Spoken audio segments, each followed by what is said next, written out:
The story is about a microcosm of America and drugs in a certain community that's a little lower class.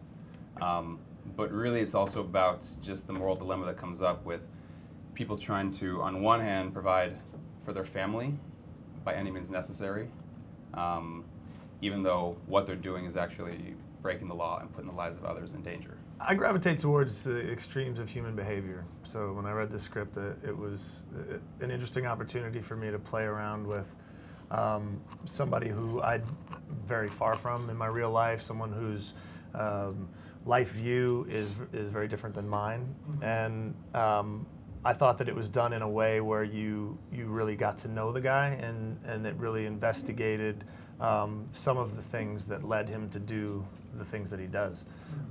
So for me, I just wanted to have a conversation around and try to understand and empathize with somebody who was so far from myself, I guess. It was rough, man. I mean, some of the locations we were shooting at were really, really dilapidated, and so the houses we shot at were actual people's houses, and so some of that stuff was a little hard for me, going into people's homes and using them as a place to shoot when this was where they came home to every day, and we were obviously like portraying something that was supposed to look awful, like difficult life circumstances, and yet we were using this person's house, and when we left at the end of the day, they still had to live there. So some of that stuff was a little hard for me. Yeah, I'd agree with that. It made you feel a little more responsible for playing these characters, knowing that we're in the just a real person's home, and you wanted to respect them, and so yeah, it brought a little more dignity to all our performances, I think. Yeah, I tried to get out to the place that we were shooting as much as I could prior to the shoot, and that just, I mean, that's informed so much of how to create the character.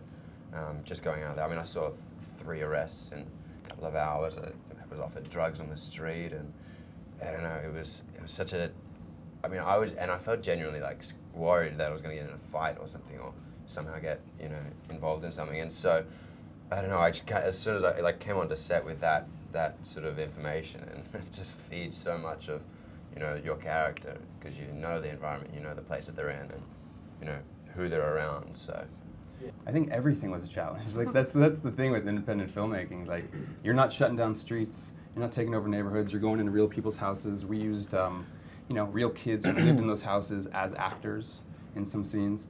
So I think just, you know, trying to make it feel as real and authentic as possible and not make it feel like a movie, I think that was, I know that was important to me. You know, drugs are prevalent in every neighborhood, whether you're rich or you're poor.